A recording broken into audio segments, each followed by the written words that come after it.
Latest updates के लिए ultra channels को सब्सक्राइब करें और बेल आइकन को प्रेस करें।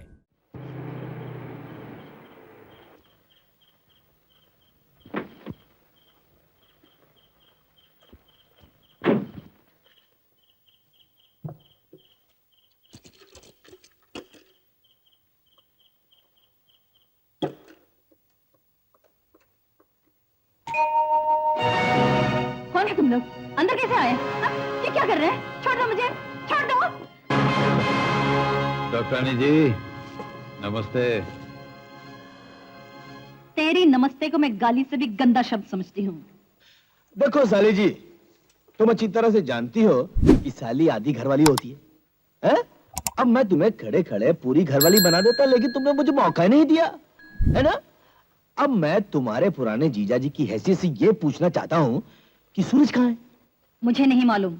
डॉक्टरानी साहिबा, आपने आज तक सिर्फ अस्पताल में औरतों के बच्चे निकाले हैं, मगर हम इतने कुत्ते के बच्चे हैं कि हमने मैदानों में, खेतों में औरतों के बच्चे निकाल के रख दिए हैं। शर्मा जी, इस डॉक्टरानी को बताना कि हम इसके सिवा और क्या क्या कर सकते हैं। हाँ देवी जी, बड़े जलील हैं ये लोग। दुनिया भर के कमीने, बदमाश, लुच्चे, लफंगे, पापियों का रस निकालकर दो आदमियों को पिला दो तो वो कैसे बन जाएंगे? ऐसे हैं ये दोनों। अगर आपको अपनी जान प्यारी है तो बता दो सूरज कहाँ है? मुझे अपनी जान प्यारी नहीं है। मगर तुम्हारी जान हमें प्यारी है ना। इज्जत के साथ साथ ये सूरत इतनी बिगाड़ देंगे कि दुनिया को कोई मुंह दिखाने के काबिल नहीं रहोगी, न शरीर की और न आत्मा की। इसलिए बताओ सूरज कहाँ है? यही है। कहाँ है? डर बनकर तुम्हारे दिलों में बैठा है। देखा देखा कैसे झटके पे झटका मार रही है। हम कितनी गंभीरता से पूछ रहे हैं और ये कितनी छिछोरिता से जवाब दे रही है। छिपकली थी। मैं इसकी गंभीरता और छिछोरता अभी निकालता हूं।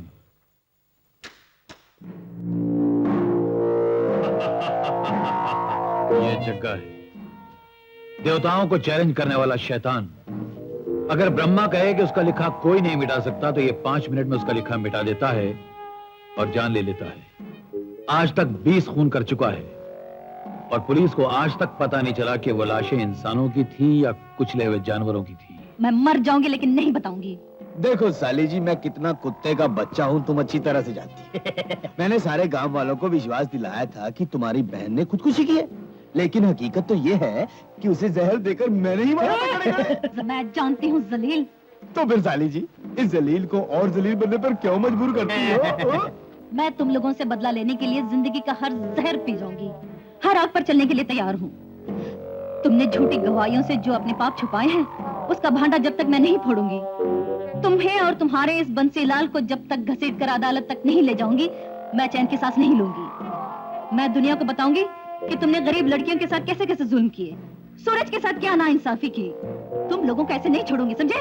बंसीलाल जी, इसके भाषण से खाया हुआ राशन बाहर आ रहा है। इसका मुंह बंद करवाओ और जग्गा से कहकर कुछ काम करवाओ इसका।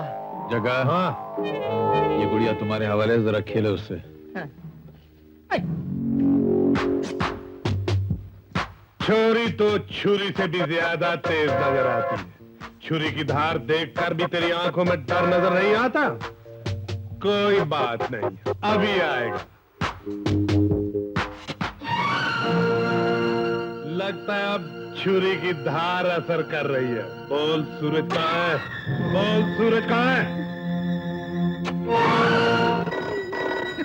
ये क्या मुसीबत? ये क्या मुसीबत है? ये क्या मुसीबत है? संभालिए, ये क्या मुसीबत है? कुछ गड़बड़ है। जग्गा, इसे यहाँ लो। चला चला। इससे कहो कि तुम मुसीबत में हो।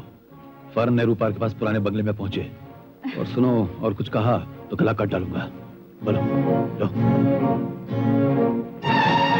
सूरज, सूरज, मैं बहुत परेशान हूँ। तुम नेहरू पार्क के करीब पुराने बंगले पर फौरन चले आना। और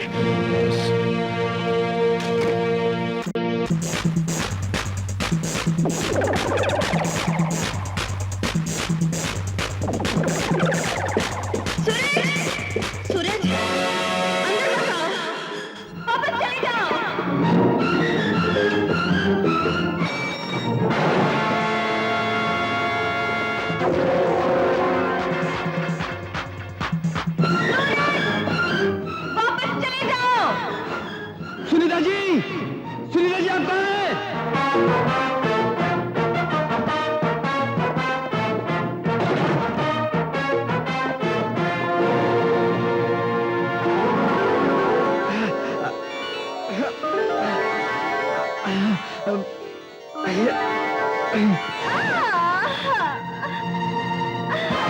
अरे सुनीता जी, ये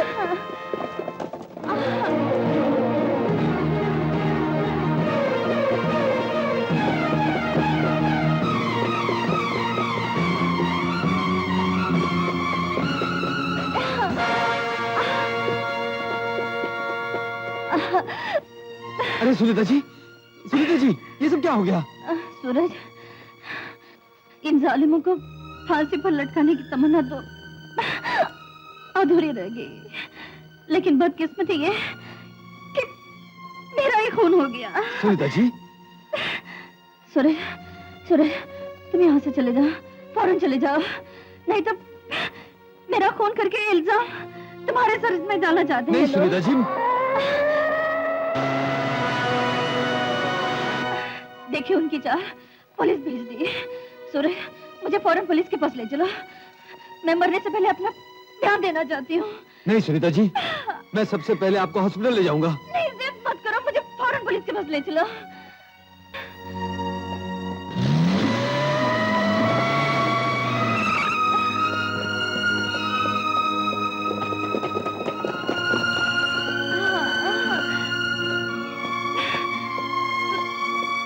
सूरज, सुनीता जी, सुनीता जी, सुनीता जी,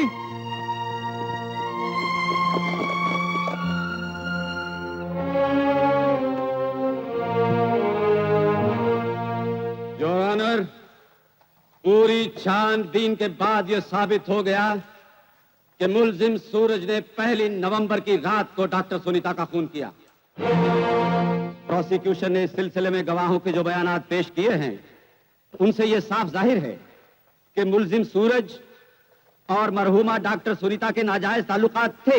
डॉक्टर सुनीता चूंकि एक मालदार औरत थी, इसलिए मुलजिम ने उन पर एक दिन अपनी यह ख्वाहिश भी जाहिर की कि वो इसे अपनी जायदाद में बराबर का हिस्सेदार बनाएं।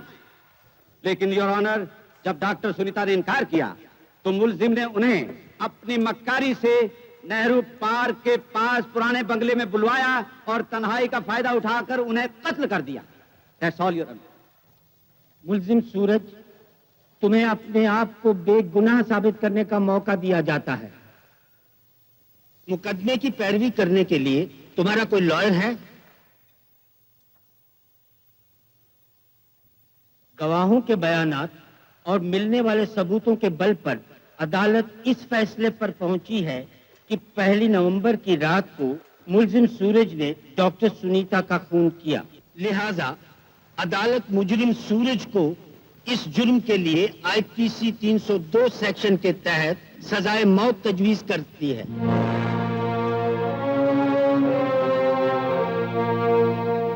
बंसीलाल जी, क्या वसीला चल दिया? क्या वसीला चल दिया? मौत ने सूरज को गीला कर दिया। बताइए जीजा जी, आपने सुनीता दीदी का खून क्यों किया? दीदी ने तुम्हें मौत के मुंह से बचाया, दिन रात तुम्हारी सेवा की, और तुमने उनकी सेवा का ये इनाम दिया। नहीं रजनी, मैंने किसी का खून नहीं किया। मुझे फंसाया जा रहा है। मैं खूनी नहीं हूं। तो खाओ मेरी कसम। तुम्हारे सर की कसम। सुनीता ने मेरी जिंदगी बचाने के लिए अपनी जान दे दी। वो देवी थी, देवी ही। मैं भला उसका खून कैसे कर सकता हूं? तो फिर तुम अदालत में क्यों खामोश रहे? जब तुम पर खून करने का इल्जाम लगा जा रहा था, तुम चुप क्यों थे? जवाब दो सूरज, क्या वजह थी? वजह जानना चाहती हो तो सुनो। उस दिन जब मेरे पिता की लाश पेड़ से लटकी हुई मिली, तो उन्होंने मुझे ये कहकर खामोश कर दिया कि उन्होंने आत्महत्या कर ली। मेरी दीदी को उन्होंने बेरहमी से मार डाला। खून से लथपथ इन्हीं हाथों में उन्होंने अपनी जान दे दी। उस वक्त मैं खूब चीखा, चिल्लाया, जुल्म के खिलाफ आवाज उठाई, लेकिन मेरी फरियाद किसी ने नहीं सुनी। ये अंधे और बहरों की दुनिया है प्रीति। यहाँ दौलत की पट्टी और दौलत की रुई से कानून को अंधा और बहरा बना दिया जाता है। इसीलिए मैं खामोश रहा, क्योंकि मैं जानता था कि मेरी आवाज कानून की निगाह में एक गूंगे की पुकार होगी। ये तुम बिल्कुल गलत सोच रहे सूरज। तुम्हारी ये खामोशी तुम्हारे खूनी होने का सबूत बन जाएगी। तुम फांसी के तख्ते पर लटका दिए जाओगे। तुम्हें तुम्हारी जिंदगी की परवाह नहीं, लेकिन तुमने कभी ये सोचा कि तुम्हारी जिंदगी से एक और जिंदगी बंधी है? मेरी जिंदगी अगर तुम न रहे तो मेरा क्या होगा? मैं सिर्फ तुम्हारे लिए जी रही हूँ सूरज। तुम्हें सच बोलना ही पड़ेगा। मेरे सच और तुम्हारे आंसू जज साहब के कलम का फैसला नहीं बदल सकते प्रीति। मुझे मालूम है फैसला मेरे खिलाफ होगा। मुझे फांसी होकर रहेगी। नहीं होगी सूरज, नहीं होगी। अभी प्रीति जिंदा है। मेरे वकील साहब से बात की है, वो तुम्हारा केस लड़ेंगे, तुम्हें बचाने की पूरी कोशिश करेंगे। और मैं भी तुम्हारे साथ हूँ जीजा जी। सुनीता दीदी और तुम्हारे क्या संबंध थे, उसकी गवाही मैं अदालत में दूंगी और कहूंगी कि तुम दोनों का कोई संबंध नहीं था, और अगर था तो सिर्फ एक डॉक्टर और मरीज का संबंध था। बोलो सूरज, अब तो बोलो कि तुम अदालत में सच सच बोलोगे। तुम्हें मेरी कसम है।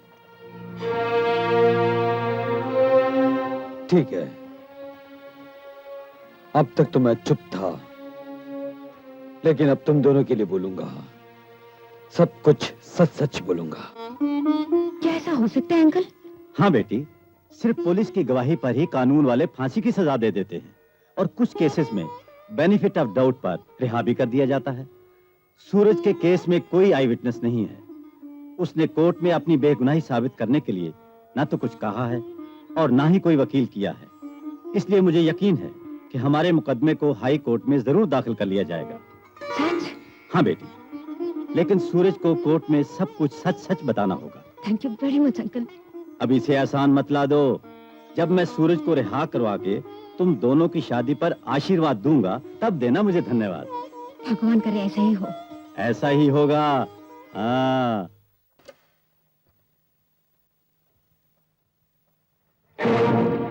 कहाँ ले जा रही हो पैसे? ये पैसे मैं वकील को देने जा रही हूँ, किस लिए? ताकि वो हाईकोर्ट में सूरज को बेगुनाह साबित करके उसे आजाद करा। मतलब मेरे पैसों से तू मेरे लिए फांसी का फंदा खरीदना चाहती है? अच्छी बात है। आज के बाद तू इस घर से बाहर नहीं जा सकेगी।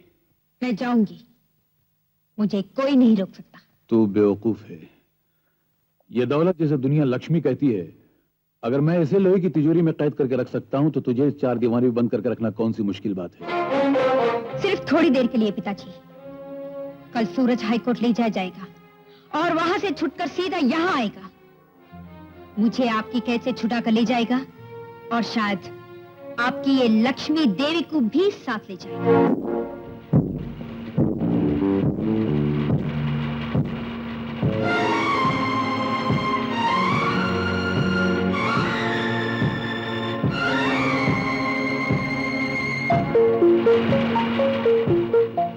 अरे भाई, एक मुद्दत हो गई बीड़ी पिए।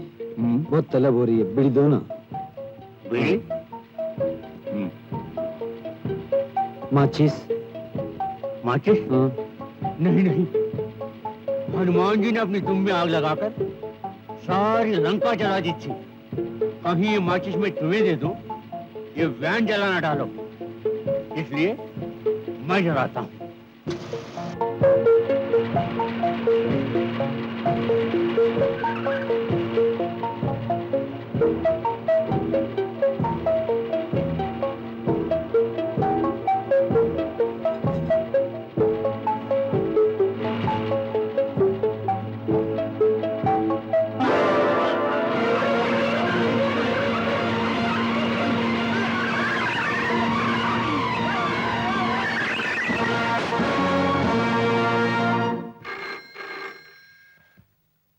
हेलो?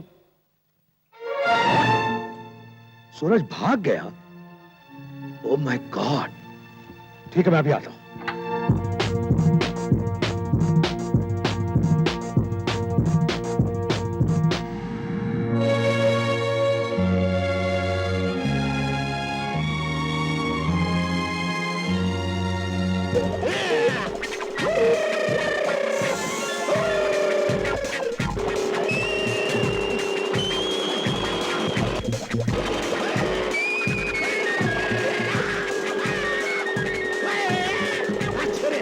अरे छोरी, लाल लाल छोरी, छोरी, लाल लाल छोरी।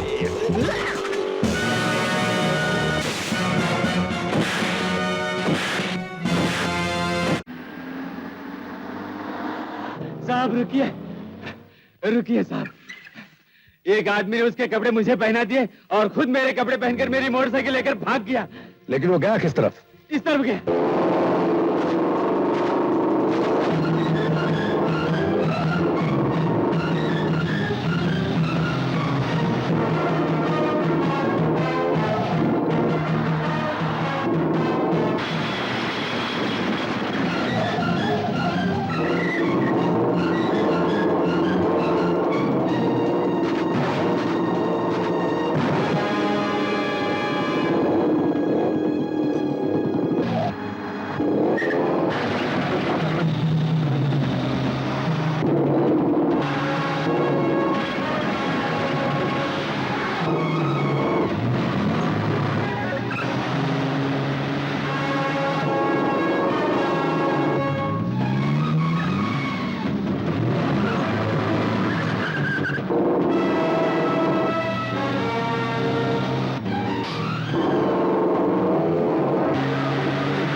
बहुत भाग लिए, थक गए होगे। चलो अब थोड़ा आराम कर लो।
तुम्हारा खेल अब खत्म हो गया सूरज। अब तुम कहां जाओगे?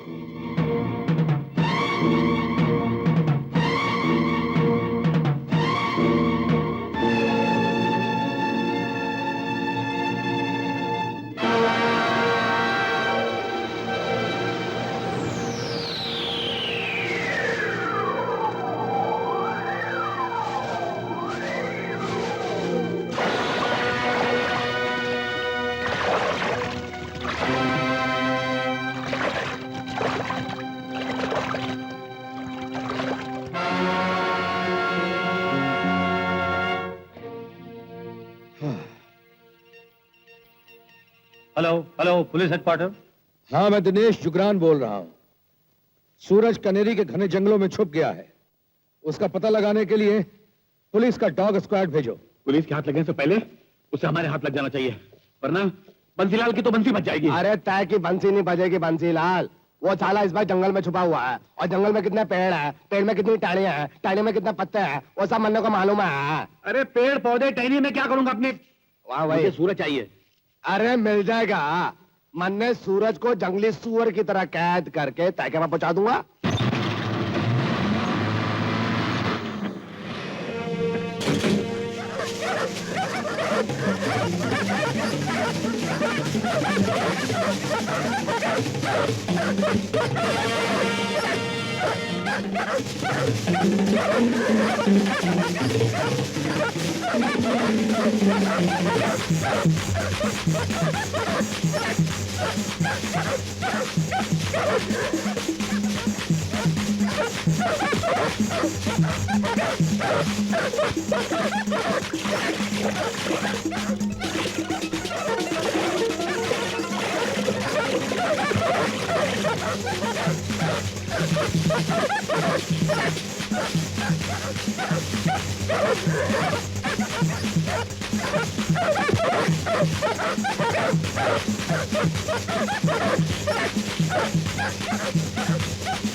हेलो।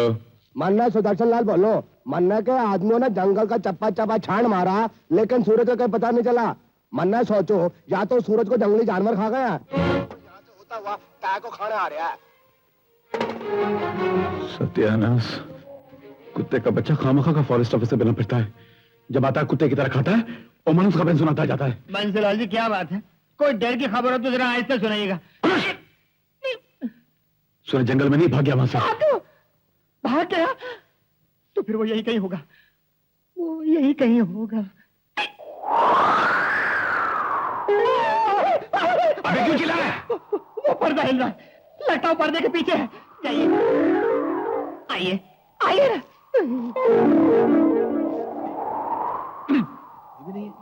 कहाँ है? उल्लू का पट्टा गधा बेवकूफ, खुद तो डर के हमें भी डरा दिया। आपको तो सिर्फ डरा दिया, मगर मुझे इस डर ने अच्छा खासा भिगा दिया। गंदा। देखिए।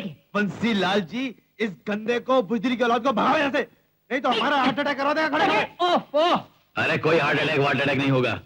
वो अगर यहाँ आएगा तो मुझे मालूम है कि उसे किस तरह फंसाया जाए। वो कैसे? अपनी बेटी को हथियार बनाकर, उसकी शादी पक्की करवाकर, और ये खबर अखबार में छपा दूंगा। वाह, अरे वाह बंसी लाल जी, आपने भी क्या दिमाग पाया खड़े खड़े। नहीं समझे शर्मा जी? अरे शर्मा जी, आदमी सब कुछ बर्दाश्त कर सकता है, लेकिन अपनी प्रेमिका को किसी दूसरे के होते हुए नहीं देख सकता। सूरज भी नहीं देख पाएगा, वो तड़पेगा, अंगारों पे लौटेगा, और वो प्रीति की तलाश में यहाँ जरूर आएगा। जब वो यहाँ आएगा तो यहाँ से वापस नहीं जाएगा, हमारे फैलाए हुए जाल में फंस जाएगा।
नमस्ते एसपी साहब। नमस्ते नमस्ते। खैरियत बंसीलाल जी? खैरियत? अब तो मैयत का टाइम आ गया है। रात भर गर्म रेत पर तड़पती मछली की तरह गुजार कर आया हूँ। मगर हुआ क्या? बेचारों का नाम बंसी लाल है, बेटी मुंह काला कर गई, घर से भाग गई। शर्मा! मर गया शर्मा। भाग गई नहीं, लापता हो गई है। ये लोग कहते हैं लड़की भाग गई है, आप कहते हैं लड़की लापता हो गई है। सच क्या है? सच ये है कि मेरी बेटी लापता हो चुकी है। जी हाँ, इनकी बेटी लापता हो चुकी। इसलिए आप वायरलेस भेजिए, टेलीविजन रेडियो पर उसके लापता होने की खबर भेजिए, अपने आदमियों को भेजिए, पुलिस को भेजिए। और आप इत्मीनान रखिए, हम अपनी तरफ से पूरी कोशिश कर रहे हैं। कोशिश मैं नहीं जानता, मुझे मेरी बेटी चाहिए, वरना क्या करेगा बे? अच्छा, क्या करूंगा? शर्मा जी। जरा इनको बताना कि मैं क्या कर सकता हूँ। मर गया शर्मा। सरकार, शर्मा को बताते हुए जरा शर्म आ रही है। सड़क पर भाग्य की चिट्ठी निकालने वाले ज्योति के तोते से पूछ लीजिए, वो भी बता देगा कि ये क्या कर सकते हैं। मुझे लोग एएसपी दिनेश जुगरान कहते हैं। मेरा नाम सुनकर लोगों के होशो हवास उड़ जाते हैं। तोते और ज्योतिष की बात छोड़िए, इसलिए शराफत से कह रहा हूं आप लोगों से, यहां से तशरीफ ले जाइए। अगर पुलिस से मदद चाहिए तो मदद मांगिए, हुक्म मत कीजिए। मुझे मालूम है क्या करना और क्या नहीं करना है। And now get out, all of you bloody swines. Get out! Hey, out you bastard! आइए। साला। बताओ, जवाहरलाल के देश में बंसीलाल की ये इज्जत, साला कहता गेट आउट। अरे हजूर, मैं तो पहले ही कह रहा था यहाँ आने की क्या जरूरत है। अगर हमारा ये कोई काम कर सकता है ना, तो वो है जग्गा। हजूर, मैं अभी जाके उसे कहता हूँ, वो झटपट सारा जंगल छान मारेगा और उन दोनों को पकड़ के आपके कदमों में लाकर खड़ा कर देगा, खड़े खड़े। चलो। हाँ? इसका मतलब ये हुआ कि सूरज और प्रीति दोनों जंगल में हैं। मुझे अभी जाके उनको बताना पड़ेगा।